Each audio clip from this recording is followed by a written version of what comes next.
Pourquoi c'était un défi technologique? Tout simplement parce qu'on ne l'avait jamais fait et on savait a priori pas le faire. Mais c'est un vrai défi. Il faut comparer avec ce qui existait à l'époque, à savoir qu'on était capable de voler à 2 fois la vitesse du son avec un avion Mirage 3, Mirage 4, un chasseur, et ce durant quelques minutes seulement. Et en parallèle de cela, on avait créé la Caravelle, qui était un avion qui emmenait une centaine de passagers, qui allait à 850 à l'heure.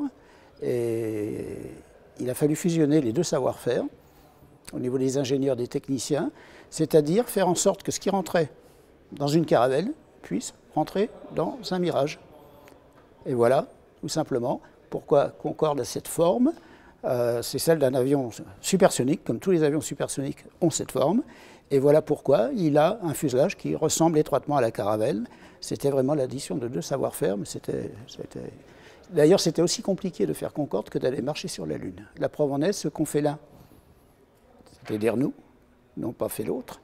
Les Américains, par exemple, n'ont pas fait de supersonique. Et ceux qui ont marché sur la Lune, les Américains l'ont fait, nous, on ne l'a pas fait. Et ceux qui ont tenté les deux, à savoir les Russes, n'ont pas réussi leur supersonique et n'ont pas réussi non plus à marcher sur la Lune. Voilà, c'était des vrais défis.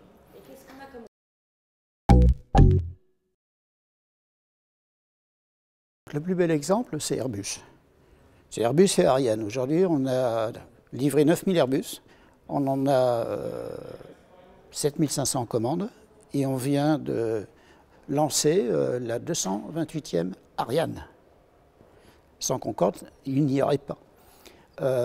Les commandes de vol électrique qui sont héritées de Concorde sont aujourd'hui reprises dans toutes les constructions d'avions au monde, que ce soit chez Boeing, chez Airbus, chez Embraer, tous les constructeurs d'avions font des commandes électriques. C'était mis au point, expérimenté sur Concorde.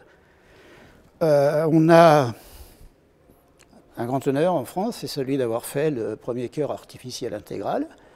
Et la miniaturisation des instruments sur Concorde est, quelque part par là, une phase pionnière de ces outils médicaux.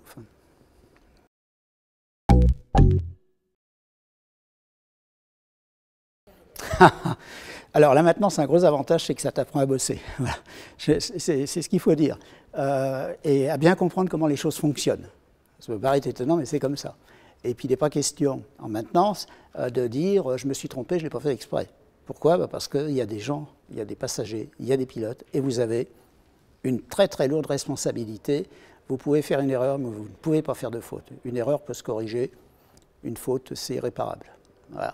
Donc, après, ça a guidé, ça a encadré tous mes comportements, et dans ma carrière, j'ai eu ce grand avantage d'avoir débuté par la maintenance, ce qui fait qu'à chaque fois qu'en vol, il y avait un problème, eh bien, je savais que le pilote y était pour rien, et donc ce n'était pas la peine de lui faire la guerre. Et je savais que pour fédérer les équipes, il fallait respecter le travail de tout à chacun, et même quand on était en vol, il fallait aussi penser qu'on y était parce qu'il y avait des gens au sol.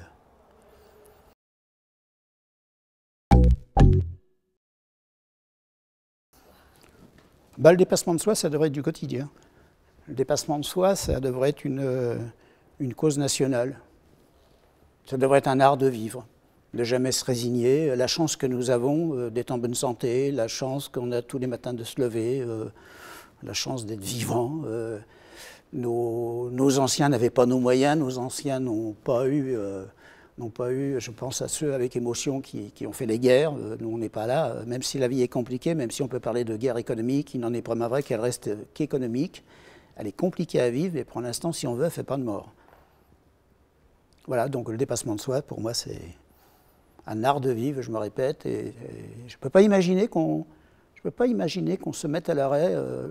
J'ai 67 ans, je suis à l'âge de la retraite et je ne m'imagine pas me mettre sur le bas-côté en disant maintenant la vie est finie, je suis dans la dernière ligne droite et j'attends la ligne, le dernier passage.